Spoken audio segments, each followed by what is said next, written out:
बिस्मिल्लाहिर्रहमानिर्रहीम। अस्सलाम वालेकुम। एक्सरसाइज 8.1 का क्वेश्चन नंबर 19 इसमें है कि ऑड नंबर्स हैं उनके स्क्वायर्स का सम है 1 square plus 3 square plus 5 square up to 2n-1। अब ये 2n-1 जनरल टर्म है ऑड नंबर्स को रिप्रेजेंट करने के लिए। इन सब के स्क्वायर्स का सम इक्वल होगा n into 4n square minus 1/3। ये हमने प्रूफ करना है मैथमेटिकल इंडक्शन को यूज़ करते हुए। अब मैथमेटिकल इंडक्शन जो होता है उसके दो कंडीशन सेटिस्फाई करवानी होती है हमने, और टोटल 3 स्टेप होते हैं। देखते हैं कि कैसे इसको प्रूफ मैंने लिख ली। मैथमेटिकल इंडक्शन का स्टेप नंबर 1 हम करते हैं। स्टेप नंबर 1 में होता है कि लोएस्ट पॉजिटिव इंटीजर जो कि 1 है उसके ऊपर हमने स्टेटमेंट को वेरीफाई करना है, क्या स्टेटमेंट वेरीफाई होती है या नहीं। अगर हम अपनी स्टेटमेंट की लेफ़्ट साइड देखें तो लेफ़्ट साइड की जो जनरल टर्म है वो बन रही 2n-1 होल स्क्वायर, जबकि हमने क्या करना था, हमने n को 1 से रिप्लेस करना था। तो अगर इसके अंदर इधर n की जगह पे 1 लिख दें तो हमारी जो स्टेटमेंट है वो कुछ इस तरह से बन जाएगी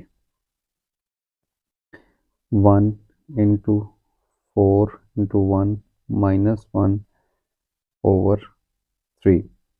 अब हमने करना है इसको लेफ़्ट साइड से सॉल्व। तो जो लेफ़्ट साइड है उसमें देखें तो 2 1s 2 minus 1 whole square this is equal to 4 1 4 1 into 4 minus 1 this is 3/3। 3 से कैंसिल हो गया और नेक्स्ट 1 का स्क्वायर 1 आ गया और राइट साइड पे भी 1 आ गया। स्टेप नंबर 1 ने हमें बता दिया कि left side is equal to right side, और इसने हमें एक ग्रीन सिग्नल दे दिया कि हम स्टेप नंबर 2 की तरफ प्रोसीड कर सकते हैं। स्टेप नंबर 2 की तरफ चलते हैं। मैं लिखता हूँ step number 2। Step number 2 basically होता क्या है, इसमें हम अपनी वैल्यू जो स्टेटमेंट है इसको सपोज करते हैं कि किसी भी रेंडमली पॉजिटिव इंटीजर k के ऊपर हमारी वैल्यू ट्रू है। अब पॉजिटिव इंटीजर k है, हमने n को रिप्लेस कर देना है k से, तो हमारी स्टेटमेंट बन जाएगी कुछ इस तरह से 1 स्क्वायर सॉरी 2 नहीं है यहाँ पे odd number 3 square plus 5 square plus up to general term of odd number which is 2n-1। क्योंकि हम n को k से रिप्लेस कर रहे हैं इस वजह से ये 2k-1 स्क्वायर बन गई। This is equal to n into 4n-1/3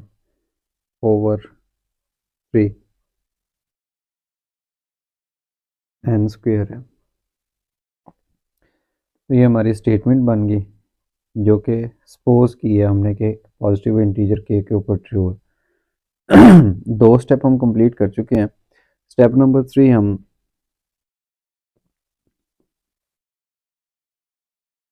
step number 3 की तरफ जाते हैं। स्टेप नंबर 3 हमें बताता है कि जो नंबर आपने सपोज किया है पॉजिटिव इंटीजर, उससे नेक्स्ट इंटीजर के ऊपर भी वैल्यू को सेटिस्फाई होना चाहिए। सो हम कोई वैल्यू ऐड करते हैं बोथ साइड पे जिसके कि हमारे जो k+1 टर्म है वो बन जाए। अब वो ऐड कैसे करते हैं वो मैं बाद में बताता हूँ, पहले हम सारी स्टेटमेंट लिख लें।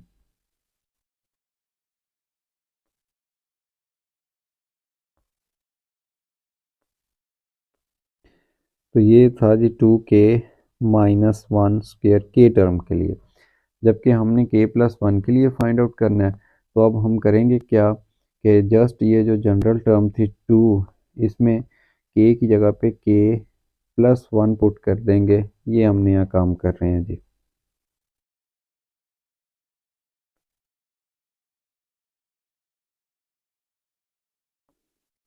अब ये जो चीज़ बन गई है ये वाली, ये हम दोनों साइड पे ऐड करेंगे। तो जो हमने लिखा था ऐड, उसके साथ लिख देते हैं क्या ऐड करना है हमने।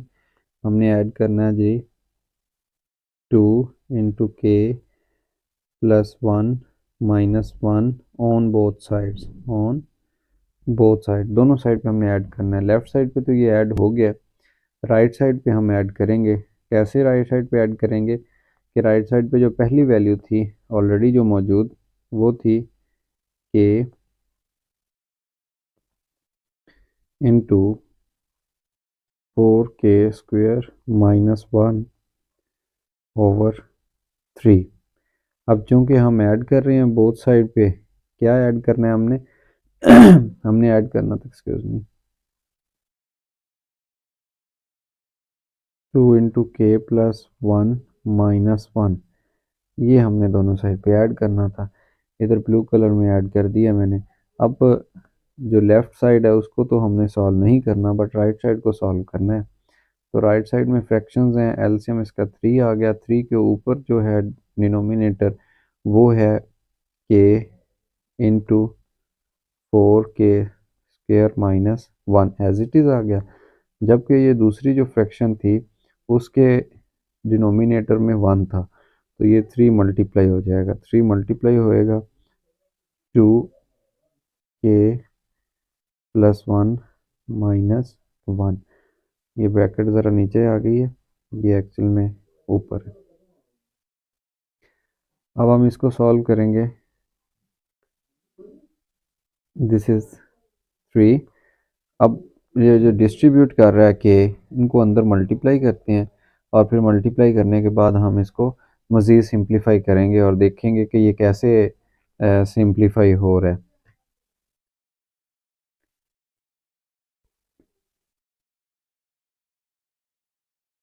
यहाँ पे ना एक मिस्टेक हो गई है मुझसे, और वो ये हुई है कि 4k² था, ठीक है जी, ठीक है।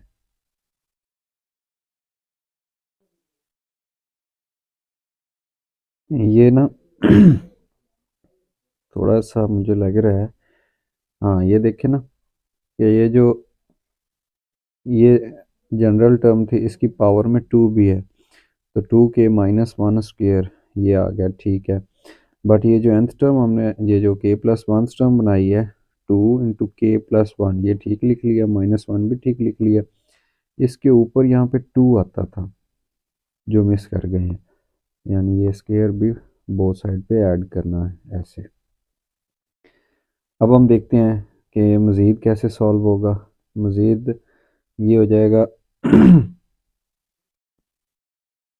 कि 4k² -1 +3 इंटू ये 2 अंदर मल्टीप्लाई हो गया, फिर ये 2 इस 1 से मल्टीप्लाई होगा, तो ये बन गया 2k+2 माइनस स्क्वायर।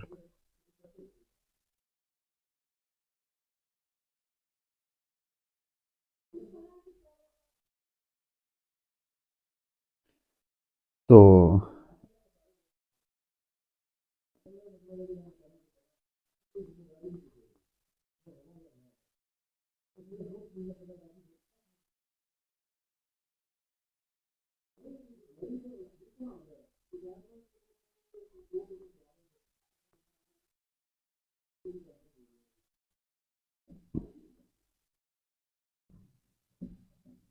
नेक्स्ट अगर देखें तो हमने इसकी फैक्टराइजेशन कंप्लीट करनी है।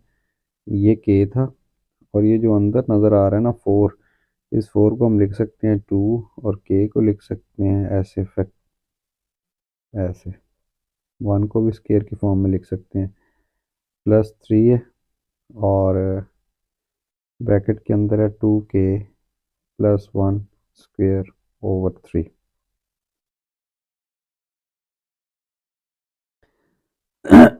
अब यहाँ पे हम फार्मूला अप्लाई करेंगे, इस जगह पे a² - b² का फार्मूला। तो फैक्टराइजेशन हमें मिल जाएगी, क्या मिलेगी, के ऑलरेडी है, ये बन जाएगा 2k-1 एंड देन 2k+1, एक दफ़ा प्लस के साथ, एक दफ़ा माइनस के साथ, और फिर ये आ गया +3 इंटू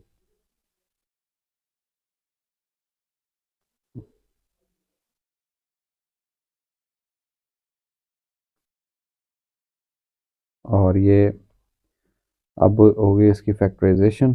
फैक्टराइजेशन में अगर हम देखें तो कुछ चीज़ें फैक्टराइज होने के बाद कॉमन भी आ रही हैं, जैसा कि 2k+1 और ये 2k+1 वंस अगेन।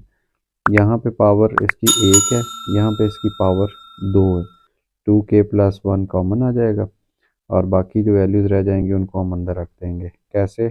2k+1 ये कॉमन आ गया और बाकी क्या बच गई वो वैल्यूज़ मैं ब्लू कलर में लिख रहा हूँ। k बच गया और उसके साथ बच गया 2k-1 और फिर बच गया 3 × 2k+1। ये वाली वैल्यूज़ बच गई थी जो कॉमन नहीं आई। मज़ीद सिंप्लीफाई करते हैं इसको। ये यहाँ पे स्पेस मेरे पास ख़त्म हो गई है जगह। चलें इसी स्टेप को मैं आगे दोबारा लिखता हूँ, फिर उसमें से देखते हैं क्या बनता है। 2k+1 बाहर है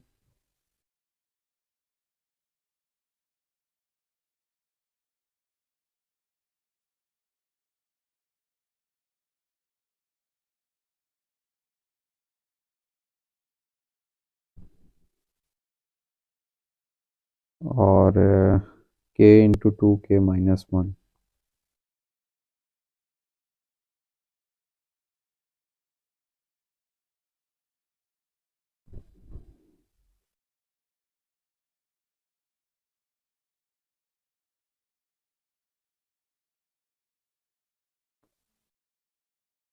ये दोबारा लिखना पड़ेगा मुझे।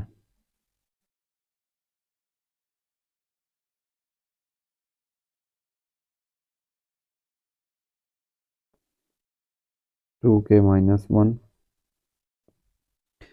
3 × 2k+1।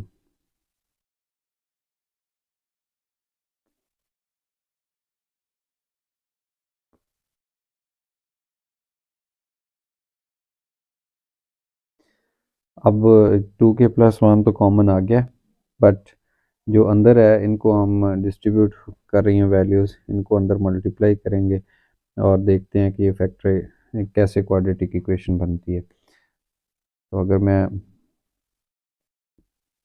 इसको यहाँ लिखूँ, इक्वल का साइन लगाने के बाद 2k+1 और अंदर ये k जब मल्टीप्लाई होगा तो बन जाएगा 2k² - k, फिर ये आ जाएगा +6k+3/3 और ये आ गया 2k+1 और ब्रैकेट के अंदर बन गया 2k² + 5k+3/3। मज़ीद इसकी फैक्टराइजेशन करेंगे क्वाड्रेटिक इक्वेशन की। दो नंबर हमने लेने हैं, उन्हें ऐड करें तो +5 बने, उन्हें मल्टीप्लाई करें तो 6 बने। तो 3 और 2 ही डेफिनेटली 2k+1 × 2k² +2k+3k और ये 3 ऑलरेडी मौजूद है /3। इनमें से अब 2k+1 पहले से मौजूद है, इस ब्रैकेट के अंदर से कॉमन लेंगे, 2 लेंगे और साथ में आ गया k। एक k इधर रह गया ब्रैकेट में और +1 रह गया और इधर से आएगा 3 कॉमन, बाकी रह गया k+1/3 और ये बन गया 2k+1। इस ब्रैकेट में से k+1 कॉमन आ रहा है और बाकी रह जाएगा 2k+3/3। तो ये सिंप्लीफाई हो गया और इसके बाद आप मज़ीद देखते हैं। हम ऐसा करते हैं कि ये जो 2k+1 है ये वाली टर्म, इसको पहले लिख लेते हैं, बाकी दो टर्म्स को बाद में लिखते हैं। तो मैं लिख रहा हूँ k+1 × 2k+3 और ये जो शुरू वाला था 2k+1 इसको सबसे लास्ट में लिख दिया। ऐसा लिखने से होगा क्या, क्योंकि हमने कंपेयर करना है इस स्टेप को अपने जो इक्वेशन इसके पैरेलली आपको नज़र आ रही है जो हमने सपोज की थी ये वाली। तो देखें कि k की जगह पे k+1 अपेयर हो गया, ये k था तो ये k+1 नेक्स्ट टर्म आ चुकी है, जबकि इधर हमें चाहिए बटे में 3 भी आ चुका है। अब ये जो बाकी चीज़ है ये वाली, इनको हम किसी तरीके से मल्टीप्लाई करते हैं और मल्टीप्लाई करके हमने बनाना है 4 और साथ में होगा k² और लास्ट में -1 हमने करना है। तो अब हमारा ये काम है इन स्टेप्स के अंदर अब हम इस चीज़ को देखेंगे।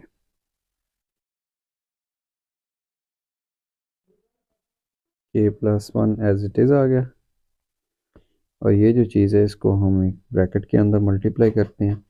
ये वाला 2k जब इस 2k से मल्टीप्लाई होएगा तो ये बन जाएगा 4k² और फिर ये 1 से होगा तो 2k ही आ जाएगा और फिर ये 3 मल्टीप्लाई होगा तो 6 सॉरी 3 × 2 ये 6 आएगा, k भी साथ है, 3 1s 3।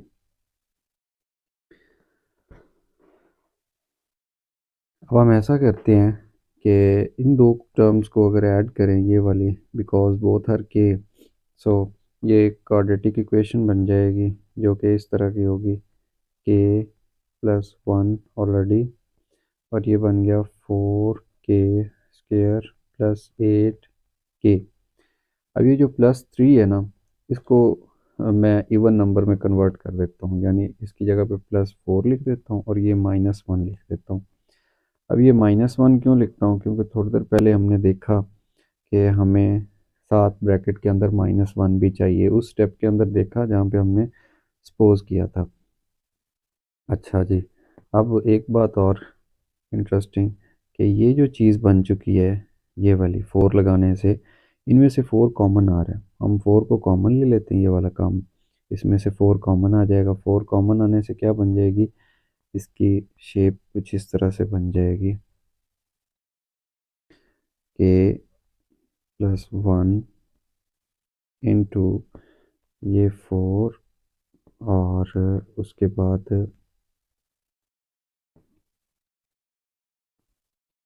k² +2k+1 and this is -1 as it is। अब देखें k+1 वैसे ही आ गया और ये जो थी सी 4 और ये k² +2k+1 ये फार्मूला कंप्लीट हो रहा है इसका k+1 होल स्क्वायर का फार्मूला कंप्लीट हो रहा है और साथ में -1 आ रहा है, ओवर 3 था, ओवर 3 भी आ रहा है। इसको अगर हम कंपेयर करें ना अपने सपोज वाले स्टेप से तो ये मैं ऐसे हाईलाइट कर देता हूँ, तो सपोज करते हैं, सपोज वाले स्टेप से कंपेयर करते हैं और देखें कि यहाँ पे था k ये वाला और यहाँ पे अपेयर हो गया k+1, यहाँ पे था 4 और ये आ गया 4 के साथ था k1 k का स्क्वायर, अब इसकी जगह पे आना चाहिए k+1 का स्क्वायर, जी आ गया, -1 भी आ गया और ये फ्रैक्शन के डिनोमिनेटर में 3 भी आ गया। तो बिल्कुल जैसा हमने सपोज किया था वैसा ही नेक्स्ट स्टेप जो नेक्स्ट पॉजिटिव इंटीजर है उसके ऊपर भी वैसी वैल्यू हमें मिल गई। तो हम कह देंगे कि condition 1 and condition 2 are satisfied लिहाजा अकॉर्डिंग टू मैथमेटिकल इंडक्शन अगर दोनों ही कंडीशन सेटिस्फाई हो जाएं तो फिर हम कहते हैं कि जो स्टेटमेंट है ये वैलिड है, is true for all positive integers. तो ये पॉजिटिव इंटीजर्स के लिए वैलिड था जो हमें सम की फॉर्म में दी गई थी स्टेटमेंट। तो इसी के साथ ही हमारा क्वेश्चन नंबर 19 भी कंप्लीट हो गया और मैथमेटिकल इंडक्शन को यूज़ करते हुए हमने प्रूफ कर दिया है कि ये जो स्टेटमेंट हमने स्टार्ट में दी थी ये वाली ये बिल्कुल वैलिड स्टेटमेंट दी हुई है, सम ऑफ ऑड इसी के ही बराबर होता है। तो हमारा ये क्वेश्चन ख़त्म हो गया। क्वेश्चन में भी थोड़ा सा ये स्क्वायर भूल गया इधर लिखना, बट हमने इधर लिख लिया था, पहले स्टेप के अंदर भी लिख लिया था, सॉरी। और ये इधर लिख लिया था क्योंकि हमने स्टेप जो सपोज किया था तो कंडीशन देख के वहाँ से किया था। तो इसी के साथ ही हमारा क्वेश्चन नंबर 19 भी ख़त्म हो गया। और question number 20, next question number 20 के अगर हम अंदर हम देखें तो कॉम्बिनेशंस का सम दिया हुआ है। फर्स्ट टर्म है कि 3 आउट ऑफ 3 यानी 3C3 जिसको हम बोलते हैं, और उसके बाद लिखा हुआ है 3 आउट ऑफ 4 यानी जिसको हम बोलेंगे 4C3, और फिर लिखा हुआ है 3 आउट ऑफ 5 मीन्स के 5C3। ये कॉम्बिनेशंस का सम है up to n+2C3 means 3 out of n+2। ये लेफ़्ट साइड पे सीरीज़ बनाई गई है कॉम्बिनेशन को यूज़ करते हुए, वही कॉम्बिनेशन जिसका जिक्र हमने चैप्टर 7 के अंदर किया था 7.4 से पहले। तो ये एक सीरीज़ बनाई गई है कॉम्बिनेशंस को यूज़ करते हुए। तो कह रहा है कि राइट साइड पे जो है ना n+3C4 उसका आंसर आएगा अगर हम सीरीज़ को सम करें। तो हमने मैथमेटिकल इंडक्शन के ज़रिए प्रूव करके बताना है क्या वाकई ऐसा आएगा या नहीं। जी, क्वेश्चन देखते नंबर हैं 20 कैसे नोट इसको किया प्रूव मैंने। करना है। क्वेश्चन नंबर 20 में हम मैथमेटिकल इंडक्शन का स्टेप नंबर 1 करते हैं। लोएस्ट पॉजिटिव इंटीजर n=1 पे अपनी स्टेटमेंट की जनरल टर्म चेक करते हैं। लेफ़्ट साइड पे अगर देखें तो जो जनरल टर्म रिप्रेजेंट कर रही है वो है n+2C3, और राइट साइड पे है n+3C4। इनको सॉल्व करते हैं, वैल्यूज पुट करते हैं, n की जगह पे 1, तो लेफ़्ट साइड पे आ जाएगा 1+2 और ये C3, this is equal to 1+3C4। और इसको जब सॉल्व करें लेफ्ट हैंड साइड और राइट हैंड साइड को, तो ये है 1+2, ये बन गया 3C3, सॉरी ये ऐसे, और 3+1 4C4। अब जब n और r कम्बिनेशन में सेम आ जाए तो उसका आंसर 1 आया करता है।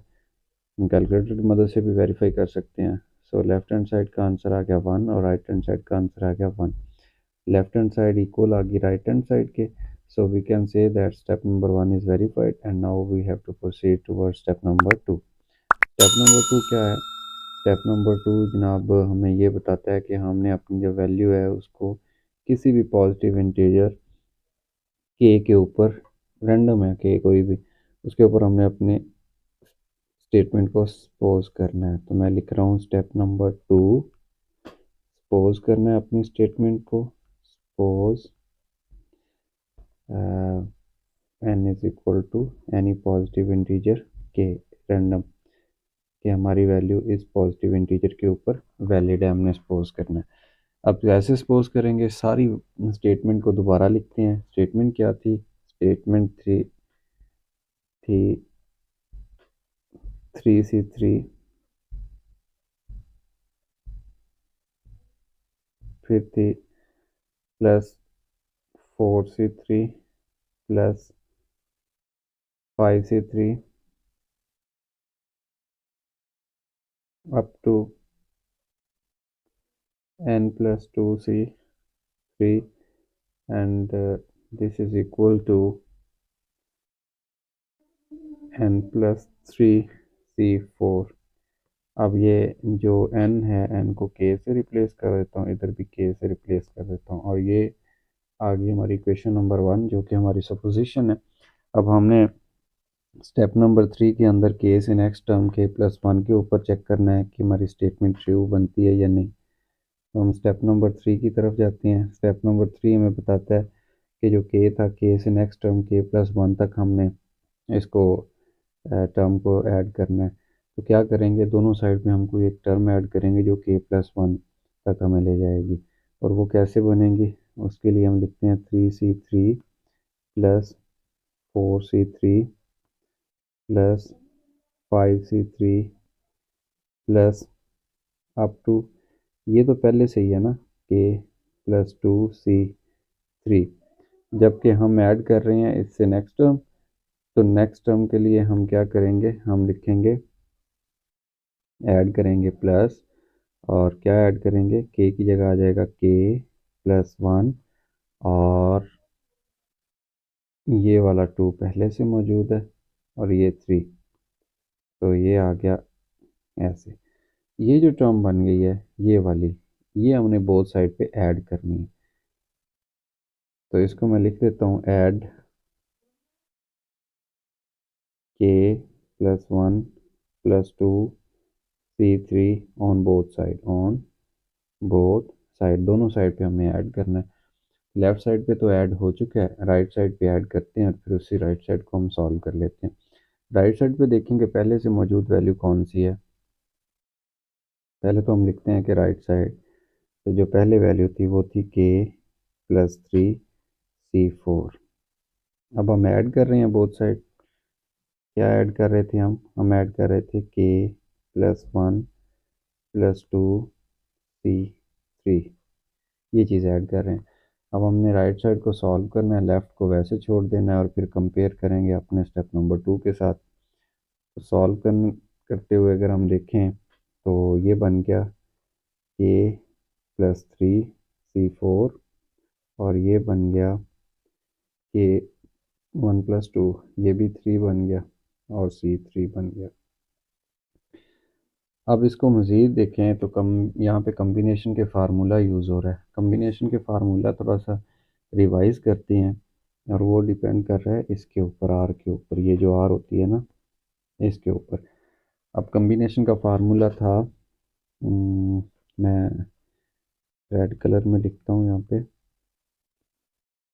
कि अगर हम ऐड कर रहे हों, एन हो और नीचे आर हो, और इसमें ऐड कर रहे हों सेम टोटल नंबर सेम हो, बट जो दूसरी वैल्यू हो वो एक कम हो, यानी आर जो हम उसमें से चूज़ करते हैं वो एक कम हो।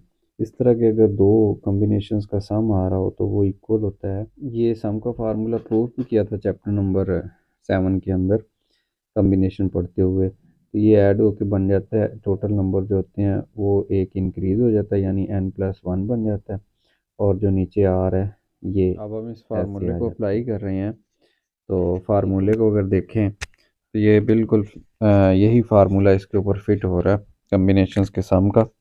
तो कम्बिनेशंस के सम का फार्मूला हमें बता रहा है कि ऊपर वैल्यू अगर सेम हो टोटल नंबर्स, जैसा कि इधर k+3 है, k+3 है, ये सेम है, इधर भी ये दोनों सेम थे।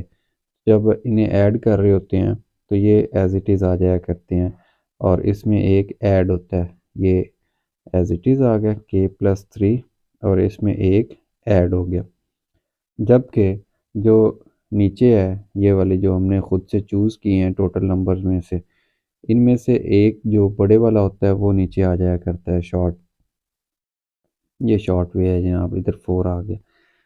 अब इसको अगर हम कंपेयर करें ना अपने जो स्टेप नंबर 2 के अंदर अपने सपोज करके वैल्यू रखी हुई थी, तो उसमें हमने क्योंकि k+1 टर्म के लिए चेक कर रहे हैं, तो ये जो 1 है इसको मैं k के साथ लिख देता हूँ और 3 को बाद में लिख देता हूँ ऐसे, और ये k1+3c4 आ गया। इसमें भी मैं मज़ीद इसको डिफ्रेंशिएट ये कर देता हूँ हाईलाइट। तो अब इसको कंपेयर करते हैं हम अपने स्टेप के साथ, स्टेप नंबर 2 में जो सपोज की थी वैल्यू, उसमें अगर देखें तो ये देखें k था, ठीक है, तो ये k की जगह k+1 आ गया। फिर ये +3 था तो ये +3 आ गया। नीचे 4 था तो ये 4 आ गया। जबकि ये जो टर्म थी ये थी पॉजिटिव इंटीजर k के लिए, ये निकली, और ये जो टर्म है ये जवाब आ रहा है पॉजिटिव इंटीजर k+1 के लिए। तो कंडीशन नंबर 1 और कंडीशन नंबर 2 दोनों सेटिस्फाई हो चुकी है मैथमेटिकल इंडक्शन की। तो हम कह देंगे condition 1 and condition 2 are satisfied, लिहाजा according to mathematical induction this statement